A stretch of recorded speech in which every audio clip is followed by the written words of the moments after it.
korupsyon, wika laban sa politiko na magnanakaw. Hindi daas ang kailangan natin. Andiyan tayo sa mga komunista. Nag-aaral tayo. Pinaparal tayo ng mga magulang natin. Para saan? Para gumanda ang ating kinabukasan. Bakit natin pinapalisahin si Marcos? Para maitigil ang korupsyon. Dahil ayaw natin na mamana ng kabataan sa susunod na henerasyon ang pamumulitiko na puro nakaw.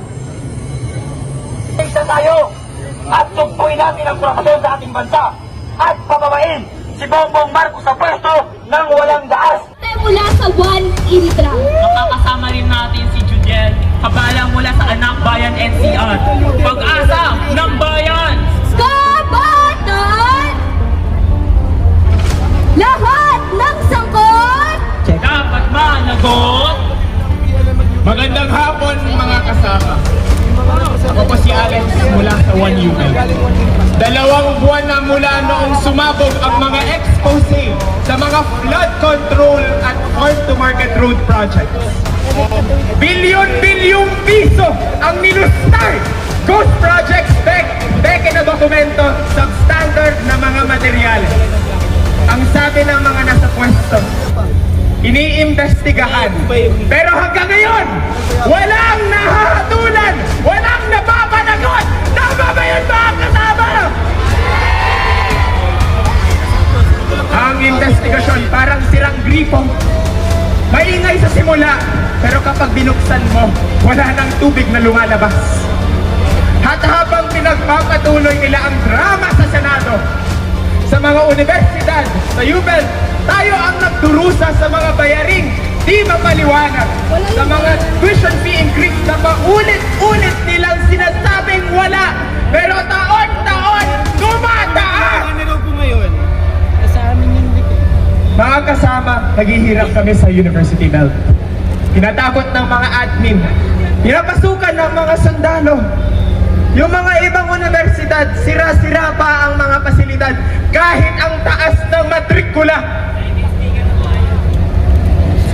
Yung iba pa may singil pa sa graduation. Hindi ba't sa mga ganitong kwento nagsisimula ang galit? Hindi ba't sa ganitong mga karanasan nagigising ang diwa ng kabataan? Ngayon habang nakatayo tayo rito, sa harap ng Menjola, sa gitna ng ingay, hindi lang tayo nagrereklamo, tayo ay naninindigan. Kaya habang patuloy nilang binabaha ang bayan ng korupsyon, tayo naman ang magbubunyi sa baha ng mamamayan. Isang bahang hindi nila kayang pigilan. Mga kasama, huwag nating sayangan ang pagkakataong ito. Kung hindi tayo kikilos, sino pa at kailan pa? Maraming salamat. Isang mapagpalayang araw po sa ating lahat. Ako si Rainer Dean mula sa One TAP, ang alyansa ng mga kabataang estudyante at administrasyon sa kahabaan ng TAP Avenue na tumitindig sa pasismo at tyranny. Parinig naman ng hiyaw ng One TAP dyan! Nandito po kami upang irehistro ang aming galit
ipanawagan ang laban sa korupsyon at laban sa kawalang pananagutan.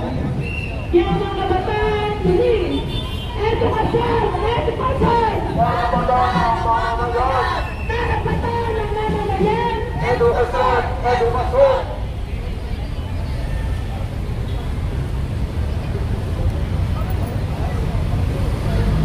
Mga kusisimok naman, dalawang salita mula sa Tapson University, si Edwin Pamiloso.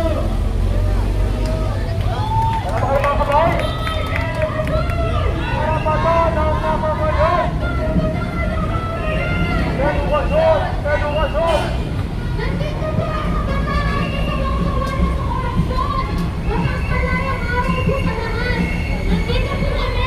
Hindi bilang mga pag-aaral lamang! Pwede bilang mga mamamayan na sawang-sawana! Sa kasinungaling! Sa kasinungalingan! At kawalan ng mga gobyerno! Kapatid!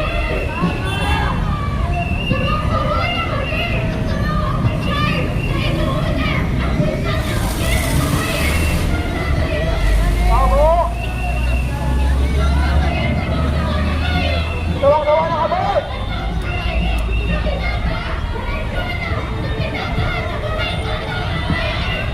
Bravo! Sawa-sawa na tayo, guys!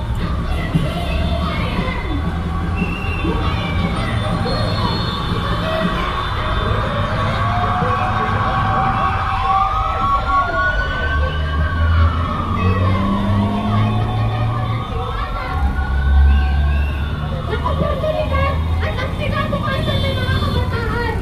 Sa bawat perang pinulutay, lipat ang hindi nakakapag-aral.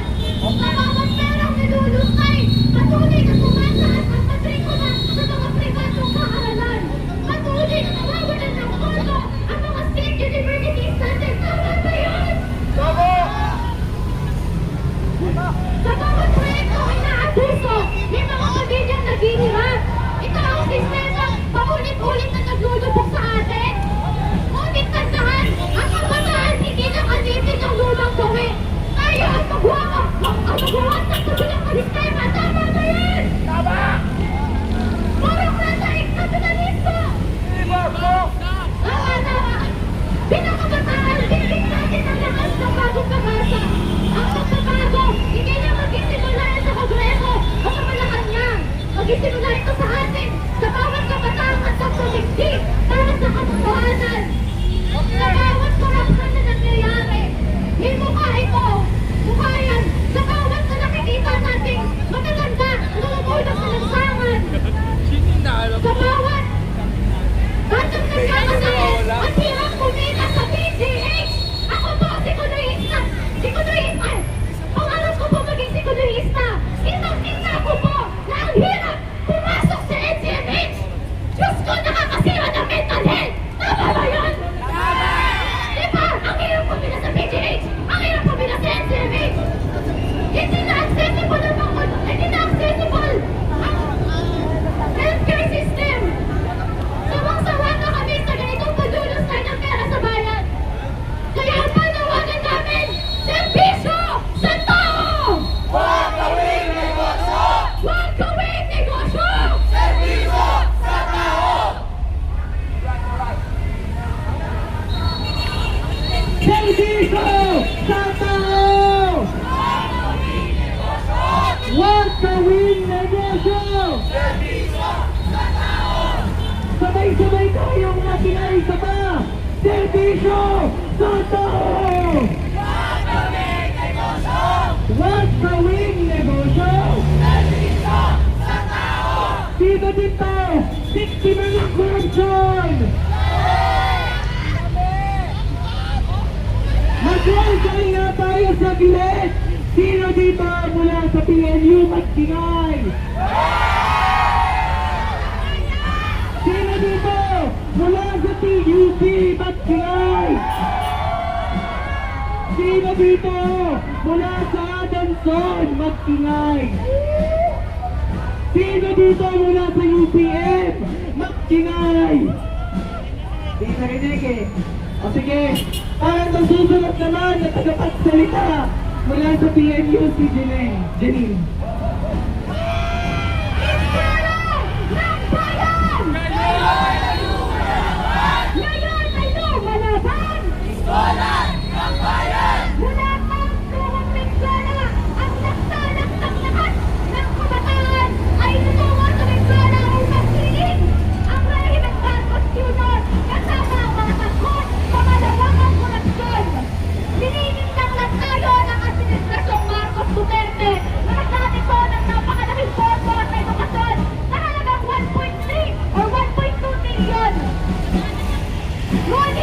pa rin ito nakakasapat na tunay na pangangailangan natin sa sektor ng edukasyon.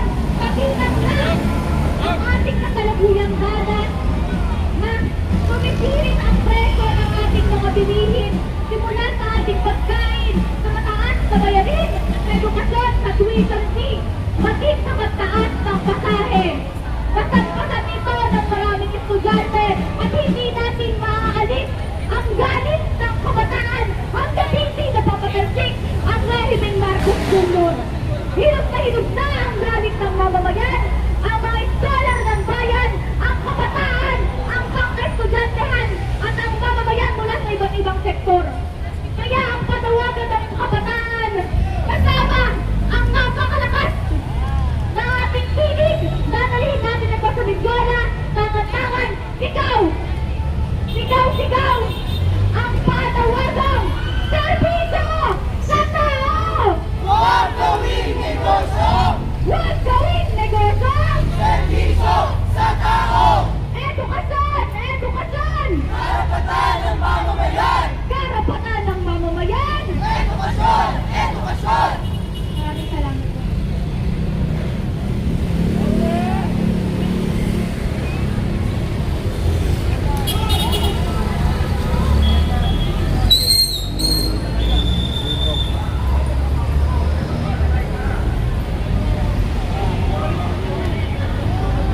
Napashare po mga kabayan natin na live update po at mula po sa dito sa Ricky Out.